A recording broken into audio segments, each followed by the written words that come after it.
प्यारे देशवासियों, नमस्कार।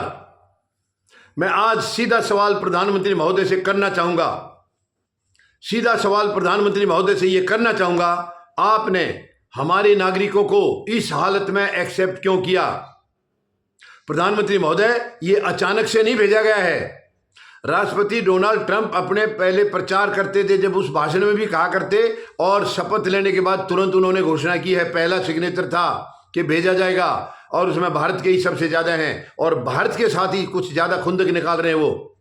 तो आपको ये पहले से मालूम था। उसके बावजूद वहां से जब इनको हवाई जहाज में बिठाया गया है, तब इनकी बेड़ियां और हथकड़ी लगा करके वीडियो बनाया गया है, और वो वीडियो वायरल किया गया है, पोस्ट किया गया है सोशल मीडिया पर।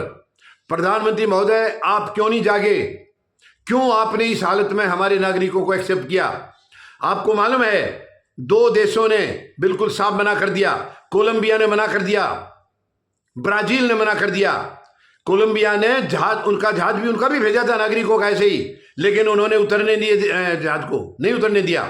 अपने देश में अमेरिका के जहाज को उतरने से मना कर दिया कि इस हालत में हम अपने नागरिकों को नहीं लेंगे।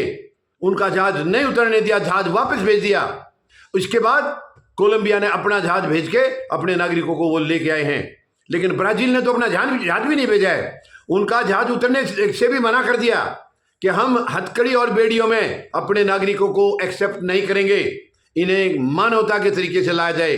तो हमारे प्रधानमंत्री महोदय कमजोर क्यों पड़े? इन्होंने क्यों हाँ किया?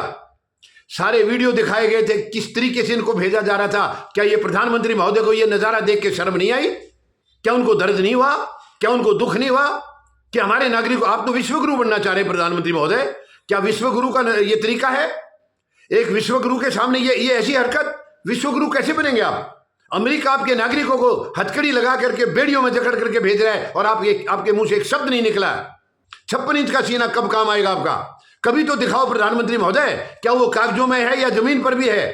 आप 56 इंच का सीना एक बार तो दिखा दीजिए। अभी तो दिखाना चाहिए था, ना तो आपने चीन के साथ दिखाया। अब पिछली सरकार के लिए हमेशा कहते थे कि चीन से इनको लाख करके बात करनी चाहिए। आपकी आंख लाल कभी नहीं हुई, आपने कभी चीन से बात नहीं की, आपके मुंह से चीन का शब्द तक नहीं निकला है। और अब अमेरिका ने बेइज्जत किया है देश को, भारत की बदनामी की है। ये हथकड़ियों में जकड़ करके, बेड़ियों में जकड़ करके हमारे नागरिकों को भेजा है। क्यों मंजूर किया आपने प्रधानमंत्री महोदय? जब कोलंबिया और ब्राजील मना कर सकते हैं तो आपने क्यों नहीं किया? बाकी देशों ने भी बोल दिया, केवल कोलंबिया ब्राजील नहीं, बाकी सब ने भी बोल दिया हम इस तरीके से अपने नागरिकों को नहीं लेंगे। जब बाकी सारे देश मना कर सकते हैं तो आपको क्या खा रहा है? आपको क्या कमजोरी है? प्रधानमंत्री महोदय, आप कमजोर हो सकते हैं, लेकिन ये देश कमजोर नहीं है, भारत कमजोर नहीं है। भारत बहुत मजबूत देश है, पूरी दुनिया को भारत की जरूरत है। तो आप इतना बेचारा क्यों बना रहे हैं भारत को? ये बहुत ही शर्मनाक है। मैं प्रधानमंत्री महोदय से जवाब मांगता हूं, आपको तुरंत इस्तीफा दे देना चाहिए। ऐसी हरकत में आप अपने देशवासियों को लाए। क्या ये उग्रवादी हैं?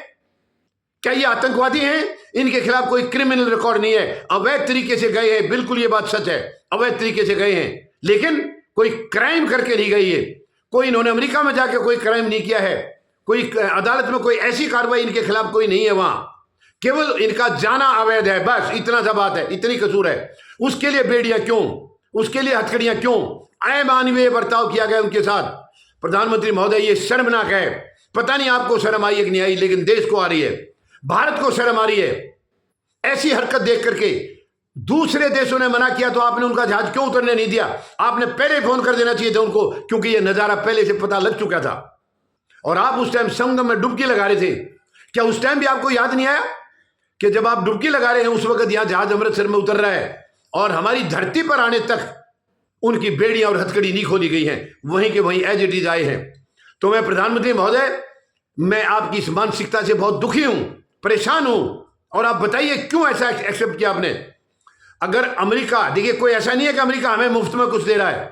अगर वो कुछ दे रहा है तो हमसे ले भी रहा है, और नाजायज शर्तें भी लगा रहा है। और अब तो बहुत सारी शर्तें लगी हैं, वो भी अभी आपका देखना होगा कि आप उनकी क्या क्या शर्त मानते हैं।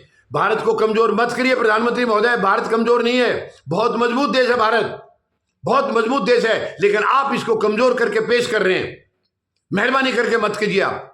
भारत बहुत मजबूत है, पता नहीं आरएसएस को या बीजेपी को क्यों कमजोर लगता है। ये आपको कमजोर लग रहा होगा दोनों को, लेकिन भारत बहुत मजबूत है। भारत की जनता से पूछ के देखिए, और ये बच्चे मजबूर होके गए हैं वहां, कोई शौक नहीं था। आपने इनको नौकरियां नहीं दी हैं, आपने इनको रोजगार नहीं दिया। अगर वो दिया होता तो ये वहां नहीं जाते। आपने बड़े लंबे लंबे वादे किए थे, 2 करोड़ नौकरी हर साल देने का वादा किया था। अगर वो वादा पूरा कर देते तो ये बच्चे इनको ये नज़ारा नहीं देखना पड़ता। अपने परिवार को लुटाई करा करके वहां नहीं जाते। जमीनें बेच के गए हैं, उधार पैसा लेके गए हैं, इतना लंबा कर्जा 30, 40, 50 लाख कहां से देंगे वो। ये बहुत बुरा हाल इनके साथ हुआ है। प्रधानमंत्री महोदय, आप इनके साथ अब क्या करेंगे? क्या आप भी कोई अमानवीय बर्ताव करेंगे या इनको सेटल के लिए कुछ करेंगे? ये पहले नौकरी होती तो जाना नहीं पड़ता, अब ये वापस आए, अब क्या करेंगे इनके साथ? आप जवाब दीजिए प्रधानमंत्री महोदय। क्या इनको नौकरी देंगे और क्या इनका कर्जा उतारने का कोई रास्ता करेंगे आप? परिवार लूट गया है।